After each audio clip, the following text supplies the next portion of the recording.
जब आपका वक्त खराब होता है तो लोग आपकी काबिलियत पर भी शक करने लगते हैं।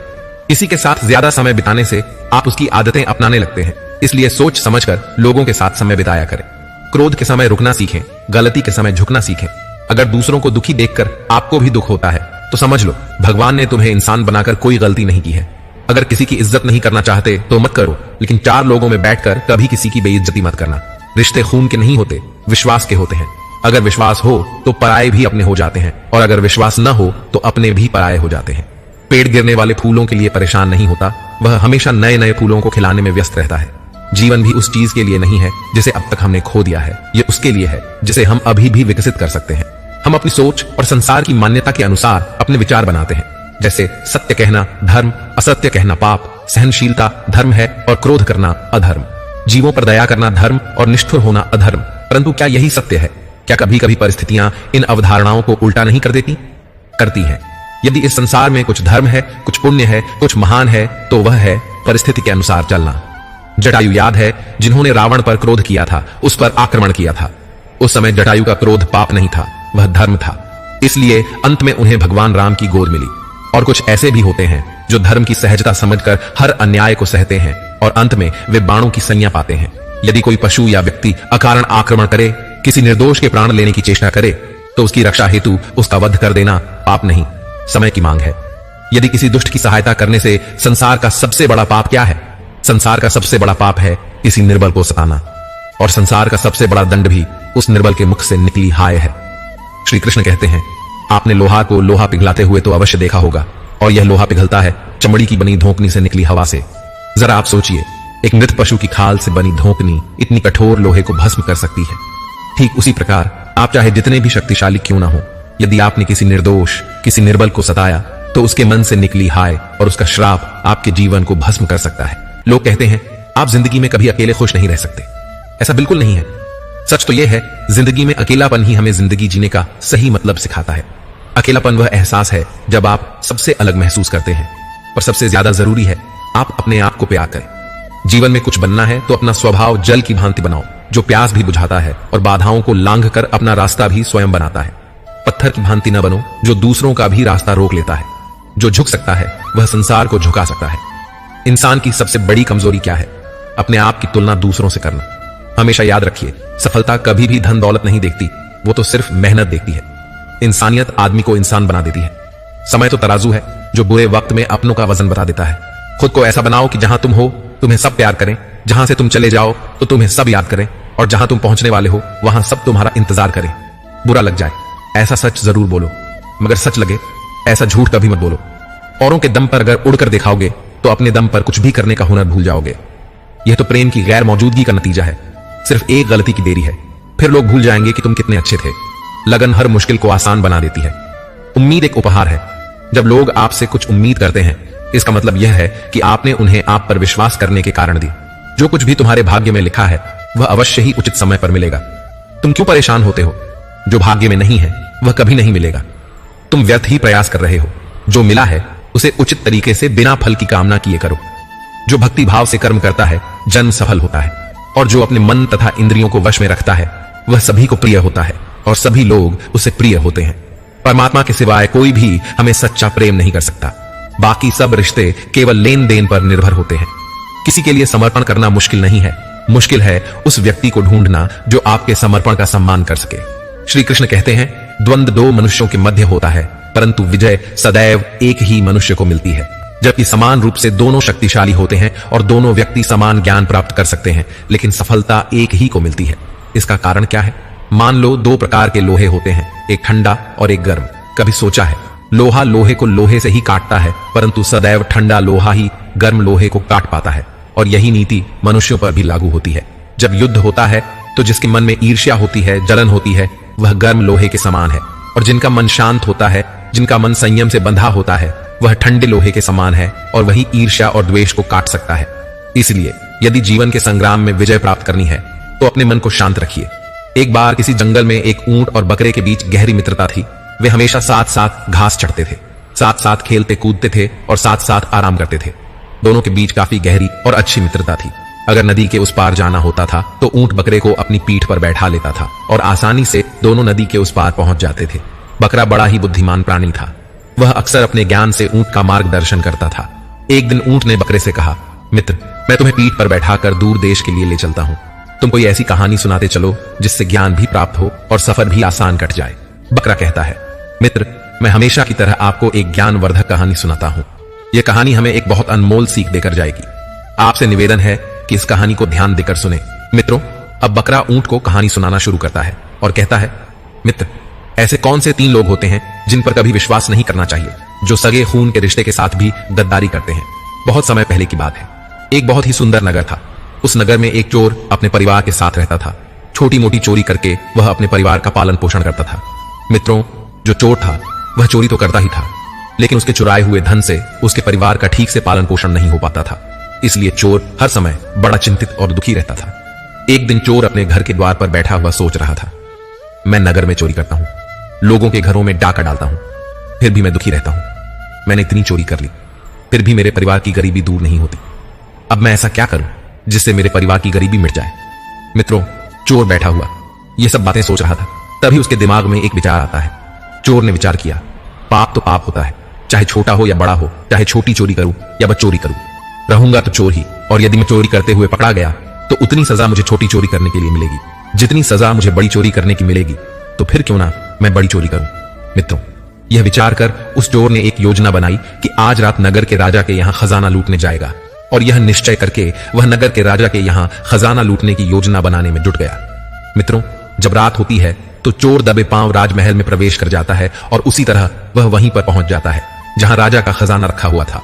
वहां पहुंचकर उसने देखा कि खजाने के चारों तरफ खड़ी सुरक्षा है। कई सैनिक खजाने का पहरा दे रहे हैं और उनकी आंखों से छुपकर खजाने तक पहुंचना बड़ा ही कठिन काम है। इतनी कड़ी सुरक्षा है, इस सुरक्षा घेरे को तोड़कर खजाने तक पहुंचना कोई आसान काम नहीं था। यदि किसी सैनिक की नजर चोर पर पड़ गई तो तुरंत ही वह उसे मौत के घाट उतार देगा। आज उन सैनिकों को देखकर चोर को सैनिक के रूप में अपना काल नजर आ रहा था।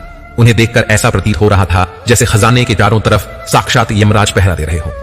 चोर सोचने लगा, अगर मैंने चोरी करने की कोशिश की तो आज मैं जीवित नहीं बूंगा। मित्रों, यह सोचकर चोर ने चोरी का विचार त्याग दिया और उल्टे पांव ही वापस लौटने लगा। अभी कुछ दूर ही गया था कि उसके मन में दूसरा विचार आया। सोचने लगा, मैं इतनी मेहनत करके इस राजमहल के अंदर तक पहुंचा हूं और खाली हाथ ही अपने घर लौट रहा हूं। खाली हाथ लौटने से तो अच्छा है कि मैं यहां से कुछ ना कुछ तो चुरा ले जाऊं। यदि मैं यहां से खाली हाथ घर वापस लौटा तो मेरा इतनी दूर ना व्यर्थ हो जाएगा। मित्रों, यही सोचकर चोर ने अपने कदम राजा के शयन कक्ष की तरफ बढ़ा दिए। चोर ने अनुमान लगाया कि इस समय राजा तो अपनी रानी के साथ गहरी नींद में सो रहे होंगे। राजा के शयन कक्ष में जाऊंगा और राजा के वस्त्र पहन लूंगा। उन राजसी वस्त्रों को पहनकर राजा की वेशभूषा बनाकर आराम से यहां से धन चुराकर इन महलों से बाहर निकल जाऊंगा। पहरेदार को लगे कि मैं राजा हूं, इसलिए वह मेरे रास्ते में नहीं आएंगे और मेरा काम आसान हो जाएगा। मित्रों, ऐसा निश्चय करके चोर राजा के शयन कक्ष के पास पहुंच जाता है और शयन कक्ष के बाहर लगे हुए पर्दे को धीरे से हटाकर अंदर झांकने की कोशिश करता है। जैसे ही उसने पर्दे को हटाकर अंदर झांका तो अंदर का नजारा देखकर वह स्तब्ध रह गया। उसने देखा कि राजा अपने पलंग पर गहरी नींद में सोया हुआ है और उसकी रानी अर्धनग्न अवस्था में पलंग के सिरहाने बैठी हुई हैरानी को जागते हुए देखकर चोर के हाथ पैर फूल जाते हैं और चोर एक तरफ दीवार से सटकर खड़ा हो जाता है। रानी के सो जाने का इंतजार करने लगता है। कुछ समय तक तो चोर उस दीवार से सटकर ऐसे ही खड़ा रहा। फिर जब उसने पर्दा हटाकर फिर से देखा कि रानी सो गई या जाग रही है, क्योंकि चोर तो इस ताक में था कि रानी सोए, तो मैं राजा के वस्त्र चुराकर उन वस्त्रों को पहन लूंगा और इस महल से बाहर निकल जाऊं। लेकिन चोर ने जब पर्दा हटाकर अंदर झांका तो उसने देखा कि रानी उसी अवस्था में बैठी हुई अभी भी जाग रही थी। तो चोर फिर से अपने उसी स्थान पर जाकर खड़ा हो जाता है जहां पहले खड़ा हुआ था। काफी देर खड़े रहने के बाद चोर ने विचार किया कि ऐसे मैं कब तक खड़ा रह सकता हूं, ऐसे तो मेरी कमर ही थक जाएगी। यही सोचकर चोर ने निश्चय किया कि शयन कक्ष के बाहर जो कुर्सी पड़ी हुई है उस कुर्सी पर बैठकर कुछ देर आराम कर लेना चाहिए और तब तक रानी भी गहरी नींद में सो जाएगी। मित्रों, यही विचार कर चोर दबे पांव उस कुर्सी तक पहुंच जाता है और उसी के पास पहुंचकर उस पर बैठने का प्रयास करता है। लेकिन यह क्या, जैसे ही वह चोर उस कुर्सी पर बैठा वैसे ही वह कुर्सी टूट गई और चोर जोर की आवाज के साथ जमीन पर गिर पड़ा। चोर के गिरने की आवाज से राजा की नींद तो नहीं खुली, लेकिन जैसे ही चोर के गिरने की आवाज रानी के कानों में पड़ी तो रानी नंगी तलवार लेकर अपने शयन कक्ष से बाहर आती है। बाहर उस चोर को देखकर रानी घबरा जाती है। उसने तुरंत तलवार चोर की गर्दन के ऊपर रख दी। बोली, तू कौन है और किस लिए यहां आया है? सच बताना, वरना मैं तेरा सिर धड़ से अलग कर दूंगी। मित्रों, जैसे ही रानी की तलवार ने चोर की गर्दन को छुआ तो चोर डर के मारे थर थर कांपने लगा। उसका पूरा शरीर पसीने से सराबोर हो गया। चोर हाथ जोड़ते हुए बोला, रानी साहिबा, मेरी जान बख्श दो।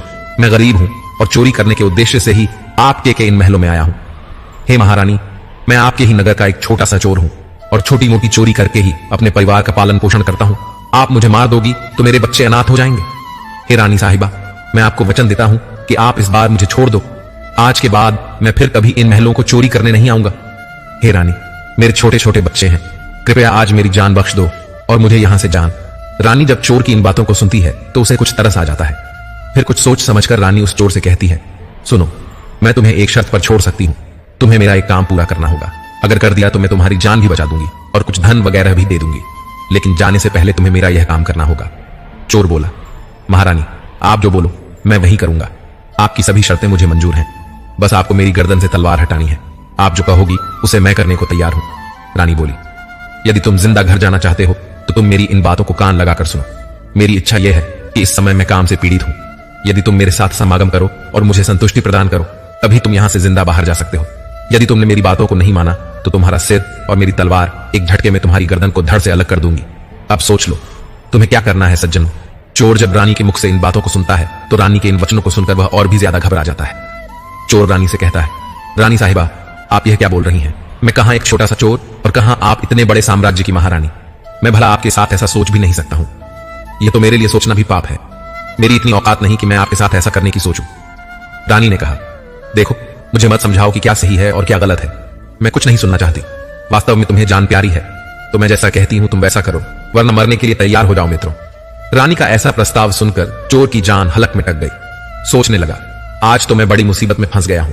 मैंने रानी की बात नहीं मानी तो रानी मुझे मौत के घाट उतार देगी। यदि मैंने रानी की बात मान भी ली तो यह बात राजा को पता चल गई तो राजा मुझे कहीं का नहीं छोड़ेगा। मित्रों, चोर बड़ी दुविधा में फंस गया। चोर सोचने लगा, अब मुझे क्या करना चाहिए? कैसे मैं इस मुसीबत से बाहर निकलूं? काफी देर सोच विचार करने के बाद जब उसे कोई राह नजर ना आई तो उसने रानी के साथ समागम करने की बात को स्वीकार कर लिया और रानी से हाथ जोड़कर बोला, रानी साहिबा, मैं आपके साथ समागम के लिए सहमत हूं, लेकिन उससे पहले मैं आपसे 5 मिनट की मोहलत चाहता हूं। मुझे बहुत जोरों की लघु शंका लग रही है। पहले आप मुझे लघु शंका से निवृत्त हो जाने दें, उसके बाद आप जैसा कहेंगी मैं वैसा करूंगा। चोर की इन बातों को सुनकर रानी ने चोर की गर्दन से तलवार हटा दी और उसी तलवार से पेशाब खाने का इशारा करते हुए बोली, देखो, सामने ही पेशाब घर है। तुम जल्दी से लघु शंका से निवृत्त होकर आओ। मैं तुम्हारा यहां खड़ी इंतजार कर रही हूं। रानी की सहमति मिलते ही चोर पेशाब घर की तरफ चला गया। रानी वहीं पर खड़ी होकर उसके लौटने की प्रतीक्षा करने लगी। मित्रों, जब चोर पेशाब घर के अंदर पहुंचा तो उसने देखा कि पेशाब घर में एक झरोखा बना हुआ है। उसने अपने दिमाग का उपयोग करते हुए अंधेरे का फायदा उठाया और रानी की नजर से बचकर वहां से भाग निकला। भागते भागते जब वह द्वार पर पहुंचा तो द्वार पर पहरा दे रहे एक सैनिक ने उसे पकड़ लिया और पूछताछ करने लगा। चोर पहले से ही डरा हुआ था। उसने सैनिक को सारा हाल बता दिया कि वह एक चोर है और चोरी करने के इरादे से इन महलों में आया है। साथ ही उसने यह भी बता दिया कि रानी की नजर मुझ पर पड़ गई है और अब वह मेरे साथ समागम करना चाहती है। किसी तरह मैं रानी को चकमा देकर अपने घर लौट रहा था, तभी आपने मुझे पकड़ लिया। सैनिक ने कहा, तुमने राजमहलों में घुसने का दुस्साहस किया है। मैं भला तुम्हें कैसे जाने दे सकता हूं? सैनिक के आगे हाथ जोड़ते हुए चोर बोला, बाबूजी, मैं बाल बच्चों वाला गरीब आदमी हूं। कृपया करके मुझे यहां से जाने दें। आज के बाद फिर कभी मैं इन महलों की तरफ मुड़कर नहीं देखूंगा। सैनिक ने कहा, ठीक है, अगर तुम इतनी विनती कर रहे हो तो मैं तुम्हें एक मौका दे सकता हूं, लेकिन मेरी एक शर्त है। चोर बोला, ठीक है भाई, आप भी अपनी शर्त बता दीजिए। मेरी रिहाई के बदले में आप मुझसे क्या करवाना चाहते हैं? सैनिक ने कहा, सुनो भाई, यदि तुम यहां से जाना चाहते हो तो तुम्हें एक बार रानी के पास जाकर रानी से कहना होगा कि मैं तुम्हारे साथ समागम के लिए तैयार हूं, किंतु उससे पहले तुम्हें अपने हाथ से राजा को मारना होगा। यदि तुम रानी से ऐसा कहते हो तभी मैं तुम्हें यहां से जाने दूंगा, नहीं तो मैं तुम्हें अभी शोर मचाकर गिरफ्तार करवा दूंगा। मित्रों, पहरेदार की इन बातों को सुनकर चोर और भी दुविधा में फंस जाता है। चोर सोचने लगा कि वैसे तो मेरे प्राण भी बच सकते थे, परंतु अब नहीं बचेंगे।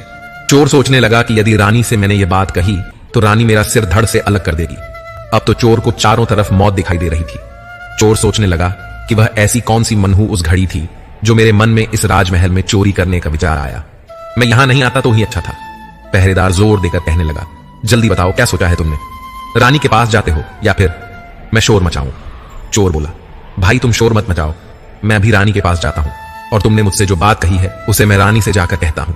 इस प्रकार वह चोर मजबूर होकर रानी के पास जाता है और रानी के सामने वही बात रख देता है जो सैनिक ने बताई थी कि रानी साहिबा, मुझे आपके साथ संबंध बनाने में कोई ऐतराज नहीं है, लेकिन मुझे इस बात का डर है कि यदि किसी तरह महाराज की नींद टूट गई और उन्होंने हमें देख लिया तो ना आप जिंदा बचें और ना ही मैं चोर बोला।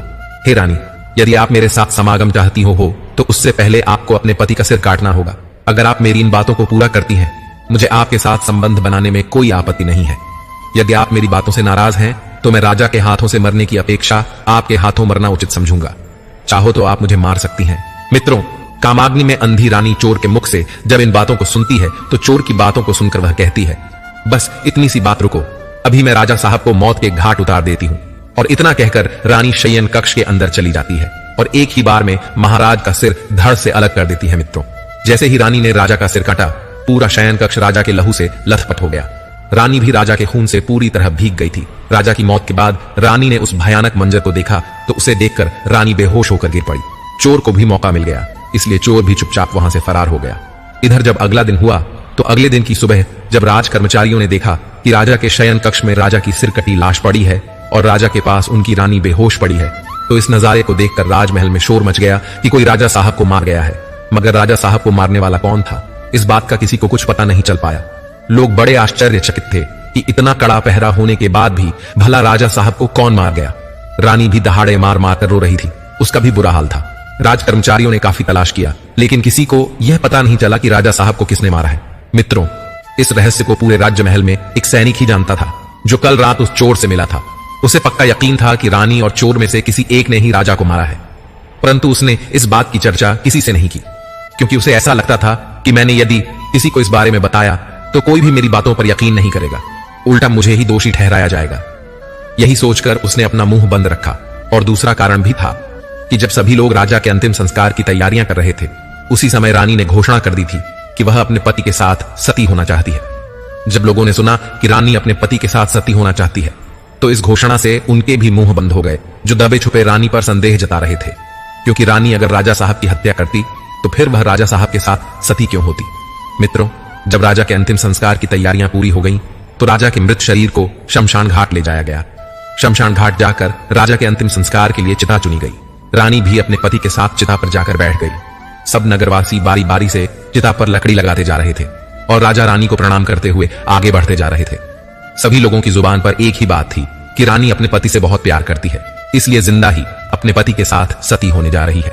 मित्रों, इसी क्रम में जब उस सैनिक की बारी आई जो इस रहस्य को जानता था, वह सैनिक जब राजा की चिता पर लकड़ी रखने पहुंचा तो उसने धीरे से रानी के कान में कहा, महारानी, आप तो सती हो जाएंगी, फिर मेरी जिज्ञासा का समाधान कौन करेगा? रानी ने कहा, कैसी जिज्ञासा? सैनिक ने कहा, रानी साहिबा, जाते जाते मुझसे इतना तो बता दीजिए कि राजा साहब को किसने मारा है? उस चोर ने जो कल आपके महलों में आया था, या फिर आपने? मित्रों, सैनिक के मुंह से जब रानी ने यह शब्द सुने तो वह एकदम से चौंक पड़ी। उसने समझ लिया कि इसका मतलब इस भेद को यह सैनिक जानता है। रानी ने कहा, सुनो सैनिक, राजा को ना तो मैंने मारा है और ना ही उस चोर ने मारा है।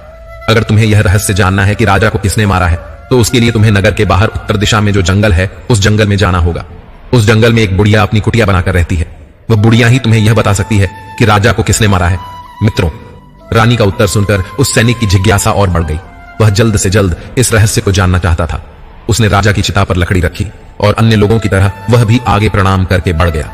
अगले दिन की सुबह वह सैनिक रानी के बताए अनुसार जंगल की ओर चल पड़ा।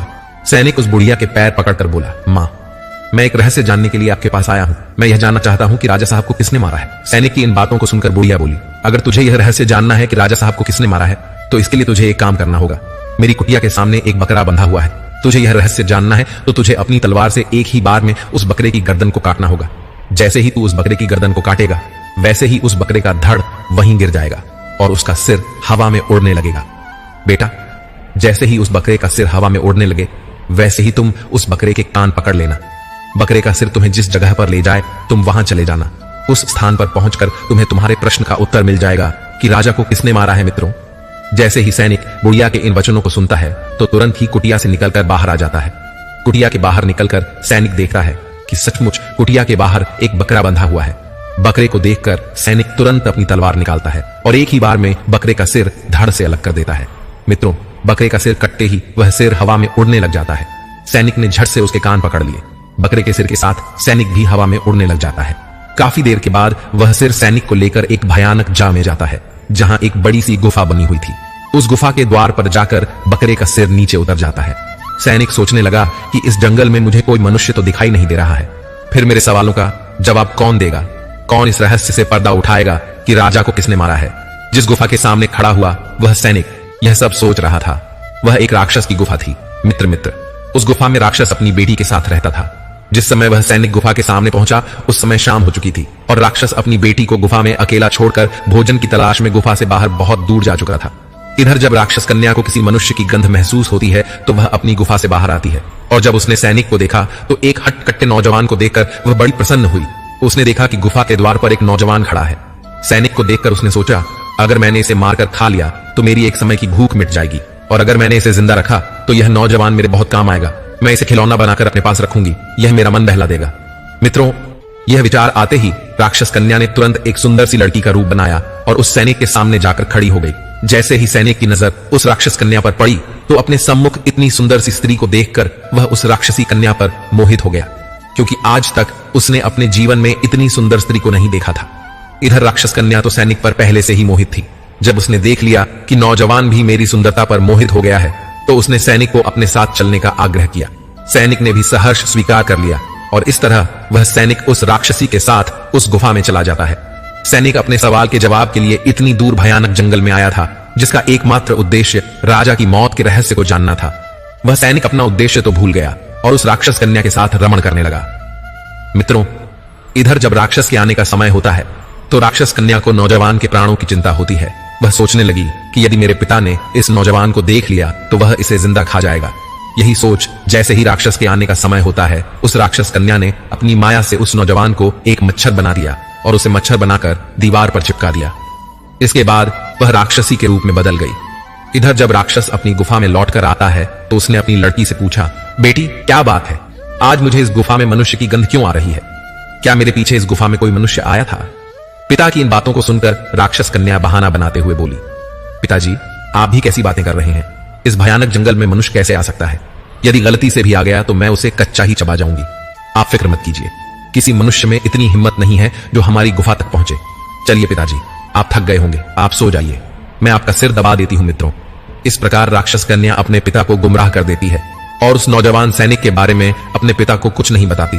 अब तो राक्षस कन्या का यही रोज का नियम बन गया था। जैसे ही रात होती थी राक्षस अपने शिकार के लिए गुफा से बाहर जाता तो वह सैनिक को पुनः पुरुष बना देती थी। जैसे ही राक्षस के लौटने का समय होता तो वह उसे मच्छर बनाकर दीवार पर चिपका देती थी। इस प्रकार उस सैनिक को राक्षस की गुफा में रहते रहते काफी समय बीत जाता है।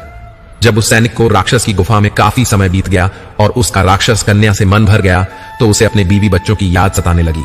परंतु वह राक्षस कन्या की चंगुल में था और उसके चंगुल से निकलना कोई आसान कार्य नहीं था। ऐसे ही चलते चलते जब कुछ दिन और बीते तो एक दिन उस सैनिक को गुफा से भागने का मौका मिल जाता है। हुआ यह कि एक दिन जब राक्षस अपनी बेटी को गुफा में अकेला छोड़कर जंगल में शिकार के लिए चला जाता है तो पिता के जाने के बाद उस राकन्या ने मच्छर बने हुए सैनिक को पुनः पुरुष बना दिया और उसके साथ प्रेम करने लगी। इसके बाद वह उसे मच्छर बनाना भूल गई और सैनिक से बात करते करते उसे नींद आ गई। इसी मौके की तलाश में तो सैनिक था कि कब मुझे मौका मिले और मैं यहां से भागूं। मित्रों, जैसे ही उस सैनिक को यह मौका मिला तो सैनिक दबे पांव गुफा से बाहर निकल जाता है। गुफा से बाहर आकर सैनिक ने विचार किया कि मुझे राक्षस कन्या से तो छुटकारा मिल गया, लेकिन अपने नगर तक मैं कैसे पहुंच? मुझे तो अपने नगर का रास्ता भी नहीं पता है। फिर भी सैनिक ने हार नहीं मानी। उसने ईश्वर का नाम लिया और एक दिशा की ओर दौड़ लगा दी। कई दिनों तक भागने दौड़ने के बाद आखिर वह अपने नगर पहुंच जाता है। जब वह अपने नगर में पहुंचा और अपने परिवारजनों से मिला, अपनी बीवी बच्चों से मिला तो उनसे मिलकर उसे बड़ा अच्छा लगा। अपने परिवार से मिलते हुए सैनिक सोच रहा था कि अच्छा हुआ जो उस राक्षस कन्या की आंख लग गई और मैं भाग आया। यदि मुझे यह मौका नहीं मिलता तो न जाने कब तक वह मुझे अपने पास मच्छर मक्खी बनाकर रखती। भगवान का लाख लाख शुक्र है जो मुझे यह मौका मिल गया। मित्रों, इस प्रकार उस सैनिक को अपने घर आए हुए भी काफी दिन बीत जाते हैं। जब काफी समय उसने अपने घर पर बिता लिया तो उसे फिर से राक्षस कन्या की याद सताने लगती है। सैनिक सोचने लगा, कितनी सुंदर थी वह स्त्री, मेरा कितना ख्याल रखती थी। मुझे इस तरह से उसे अकेला छोड़कर नहीं आना चाहिए था। उसने मेरा कितना ख्याल रखा, मुझे इतना प्यार दिया और मैंने उसके साथ में क्या किया? आते समय में उससे मिला तक नहीं। मुझे इस तरह उसे छोड़कर नहीं आना चाहिए था। मित्रों, जब यह ख्याल सैनिक के मन में आता है तो उसकी बेचैनी बढ़ने लगती है। अब तो वह रात दिन उसके ख्यालों में खोया रहता था। अब तो उसे न रोटी अच्छी लगती थी न पानी, सारे दिन उसी के बारे में सोचता रहता था। जब उसकी बेचैनी बढ़ने लगी तो सैनिक उस राक्षस कन्या से मिलने के लिए छटपटा नहीं लग गया और उसने निश्चय किया कि चाहे कुछ भी हो जाए लेकिन एक बार वह उस कन्या से मिलकर जरूर आए। यह निश्चय करके सैनिक उस बुढ़िया के पास में पहुंच जाता है और उस बुढ़िया से हाथ जोड़कर कहता है, मां जी, जिस स्थान पर आपने मुझे पहले भेजा था उसी स्थान पर मैं दोबारा से जाना चाहता हूं। बुढ़िया ने जब सैनिक को देखा तो वह बुढ़िया सैनिक को देखकर पहचान गई कि यह वही सैनिक है जो कुछ दिन पहले मेरे पास राजा के हत्यारे का पता लगाने के लिए आया था। बुढ़िया बोली, बेटा, जिस काम के लिए मैंने तुम्हें उस जंगल में भेजा था, क्या तुम्हारा काम अभी पूरा हुआ या नहीं? सैनिक बोला, मां छोड़िए उन बातों को, मुझे उन बातों से क्या लेना देना कि राजा को किसने मारा। मैं तो उससे भी ज्यादा जरूरी कार्य के लिए आपके पास आया हूं। मां जी, बस एक बार आप मुझ पर कृपा कर दो और मुझे उस स्थान पर पहुंचा दो। बस मैं एक बार उस स्थल पर जाना चाहता हूं। मित्रों, अब तो सैनिक उस बात को भूल चुका था कि मैं पहली बार इस बुढ़िया के पास में क्यों आया था। अब उस सैनिक को केवल उस राक्षस कन्या से मिलना था। उसके अंदर उस कन्या से मिलने के लिए बेचैनी बढ़ती जा रही थी। वह बार बार बुढ़िया से उस स्थान पर पहुंचाने की मिन्नत कर रहा था। सैनिक की इस बेचैनी को देखकर बुढ़िया समझ गई कि यह सैनिक काम के वशीभूत है। बुढ़िया ने कहा, बेटा, पहले तो मेरे पास एक बकरा था जिसके तुम कान पकड़कर वहां पहुंच गए थे, लेकिन अब तो मेरे पास दूसरा बकरा नहीं बचा है। अब मैं तुम्हें वहां कैसे पहुंचा सकूंगी? तब सैनिक ने कहा, माता जी, मैं तुम्हारा जीवन भर आड़नी रहूंगा। आप मुझे किसी भी तरह उस स्थान पर पहुंचा दो।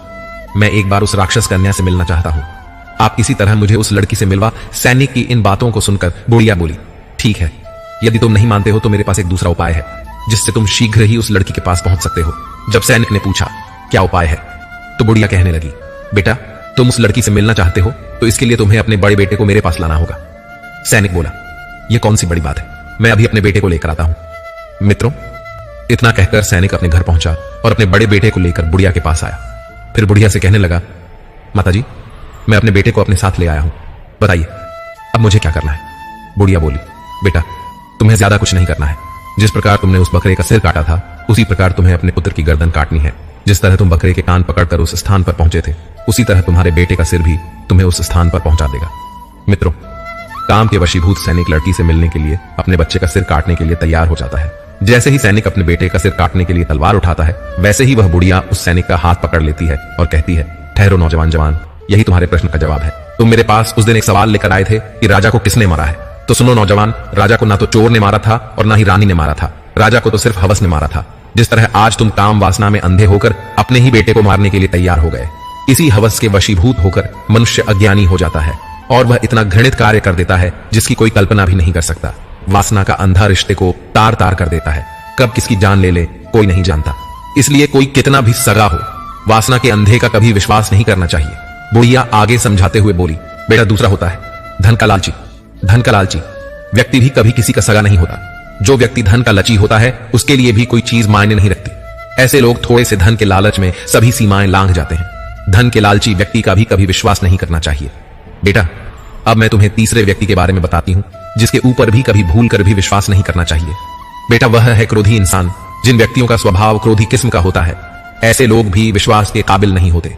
क्रोधी मनुष्य क्रोध में अंधा होकर वह सब कुछ कर डालता है जिसका अंजाम पछताने के अलावा कुछ नहीं होता।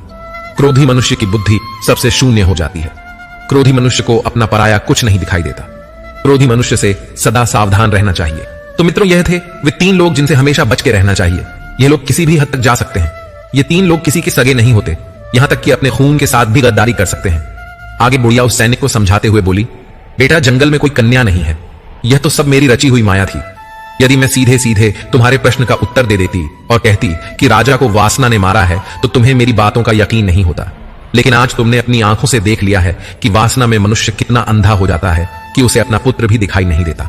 तो अब तुम यकीन कर सकते हो कि राजा को ना तो चोर ने मारा था और ना ही रानी ने। राजा को तो सिर्फ वासना ने मारा था। मित्रों, इतना कहकर वह बुढ़िया अपनी कुटिया में वापस चली जाती है और सैनिक अपने पुत्र को लेकर अपने घर चला आता है और उधर वह ऊंट उस बकरे को लेकर अपने गंतव्य तक पहुंच जाता है। दोस्तों, जब विश्वास जुड़ता है तब पराये भी अपने हो जाते हैं, और जब विश्वास टूटता है तब अपने भी पराये हो जाते हैं। उम्र कोई भी हो, लेकिन चोट लगने पर मुंह से पहला लफ्ज मां ही निकलता है। अपनाने के लिए 1000 खूबियां भी कम है और छोड़ने के लिए एक कमी ही काफी है। किस तरह निभाए रिश्ते कुछ समझ में नहीं आता। किसी से दिल नहीं मिलता तो कोई दिल से नहीं मिलता। अगर आपको कोई अच्छा लगता है तो अच्छा, वह नहीं बल्कि अच्छे आप हैं, क्योंकि उसमें अच्छाई देखने वाली नजर आपके पास है। प्यार खत्म हो जाने पर रिश्ता बोझ लगता है, क्योंकि अक्सर बारिश रुकने के बाद छाता भी बोझ लगने लगता है। ख्वाहिशें तो आज भी बगावत करना चाहती है, मगर मैंने सीख लिया है कि बात को सीने में दफन करना चाहिए। कुछ लोग अपनी जिंदगी ऐसे शख्स के लिए बर्बाद कर देते हैं जिसे उनकी परवाह तक नहीं होती। कोई इतना अमीर नहीं होता कि वह अपना गुजरा हुआ कल खरीद सके, और कोई इतना गरीब नहीं होता कि अपना आने वाला कल न बदल सके। पतझड़ में सिर्फ पत्ते गिरते हैं जनाब, नजरों से गिरने का कोई मौसम नहीं होता। अंदाज कुछ अलग है मेरे सोचने का, सबको मंजिल का शौक है और मुझे सही रास्तों का लोग कहते हैं पैसा रखो, बुरे बुरे वक्त में काम आएगा। हम कहते हैं अच्छे लोगों के साथ रहो, बुरा वक्त ही नहीं आएगा। इज्जत उनकी होती है जो उसके लायक होते हैं, उनकी नहीं जो इज्जत की मांग करते हैं। जरा सी बात पर मत छोड़ो, किसी अपने का दामन जिंदगी बीत जाती है। किसी को अपना बनाने में आप जितना सोचते हैं लोग उतने गलत नहीं होते, बस सबका सोचने का तरीका अलग होता है। जरूरी नहीं कि कुछ तोड़ने के लिए पत्थर ही मारा जाए, लहजा बदल कर बोलने से भी बहुत कुछ टूट जाता है। सारी जिंदगी हम यही सोचकर गुजार देते हैं कि 4 लोग क्या कहेंगे, और 4 लोग अंत में बस यही कहते हैं कि राम नाम सत्य है। कंस से रिश्ते की शर्म करते तो कृष्ण जी उसे कभी मार नहीं पाते। बुराई का विरोध जरूरी है, चाहे कोई आपका रिश्तेदार हो या कोई सगा संबंधी। अपने आप को किसी भी काम में व्यस्त रख, क्योंकि व्यस्त आदमी को दुखी होने का समय ही नहीं मिलता। आजकल लोग समझते कम और समझाते ज्यादा हैं, इसीलिए तो रिश्ते सुलझ कम और उलझते ज्यादा हैं। मेहनत करते रहिए, इससे आपका काम जल्दी तो नहीं होगा पर जल्द ही होगा। अंधेरे को हटाने में वक्त बर्बाद मत करिए, बल्कि दिए को जलाने में वक्त लगाइए। दूसरों को नीचा दिखाने में नहीं, खुद को ऊंचा उठाने में वक्त लगाइए। ठहर जाने का मतलब भी अंत है और चलते रहने का मतलब अनंत है। जिंदगी की सच्चाई यही है कि ठोकर लगने पर ही इंसान चलना सीखता है। उम्मीद कभी नहीं छोड़नी चाहिए, क्या पता आने वाला दिन आज से बेहतर हो। कड़वा है मगर सच है जनाब, अपने कब पराए और पराए अपने कब बन जाते हैं, पता ही नहीं चलता जिंदगी में। बेशक हर मौके का फायदा उठाओ, मगर किसी के हालात और मजबूरी का नहीं। कई बार इंसान किसी के जीते जी उसकी अहमियत नहीं समझता और उसके चले जाने के बाद पल पल उसकी याद में मरता है। अपनी लाइफ को इस तरीके से जियो जिससे आपको तो खुशी मिले ही, बल्कि दूसरों को भी उससे ठेस ना पहुंचे। चलो थोड़ा सुकून से जिया जाए, जो दिल दुखाते हैं उनसे थोड़ा दूर रहा जाए। हर उस शख्स ने दिल दुखाया जिस पर मुझे एतबार था। झुक जाते हैं जो लोग आपके लिए किसी भी हद तक वह सिर्फ आपकी इज्जत ही नहीं आपसे मोहब्बत भी करते हैं। मैंने जिंदगी से पूछा कि तू इतनी कठिन क्यों है। जिंदगी ने हंसकर कहा कि दुनिया आसान चीजों की कद्र नहीं करती। मुझे उन लोगों से कोई दिक्कत नहीं है जो मुझे पसंद नहीं करते, दिक्कत मुझे उनसे है जो मुझे पसंद करने का दिखावा करते हैं। जिंदगी में कुछ भी करना है तो सच बोल दो, घुमा फिरा के बात मत करो। किसी भी मनुष्य की वर्तमान स्थिति देखकर उसके भविष्य का मजाक मत उड़ाओ, क्योंकि कल में इतनी शक्ति है कि वह एक साधारण से कोयले को भी धीरे धीरे हीरे में बदल सकता है। गलती माफी मांगने से नहीं सुधारने से सही होती है। मांगो तो अपने रब से मांगो, जो दे तो रहमत और ना दे तो किस्मत। लेकिन दुनिया से हरगिज मत मांगना, क्योंकि दुनिया दे तो एहसान और ना दे तो शर्मिंदगी। हाथ उसका पकड़ो जिसे सुख में आप ना छोड़ो और दुख में वह आपको ना छोड़े। हैरान करके लोग मुझे खुश होते हैं और मैं खुश होकर लोगों को हैरान करता हूं। दोस्तों, आशा करता हूं कि इस वीडियो से आपको बहुत कुछ सीखे हांगे मिलते हैं। नेक्स्ट वीडियो में और ऐसी वीडियो देखने के लिए चैनल को सब्सक्राइब करें और कमेंट बॉक्स में जय श्री राधे कृष्णा लिख के परमात्मा को आभार व्यक्त करें। जय श्री कृष्ण, राधे राधे।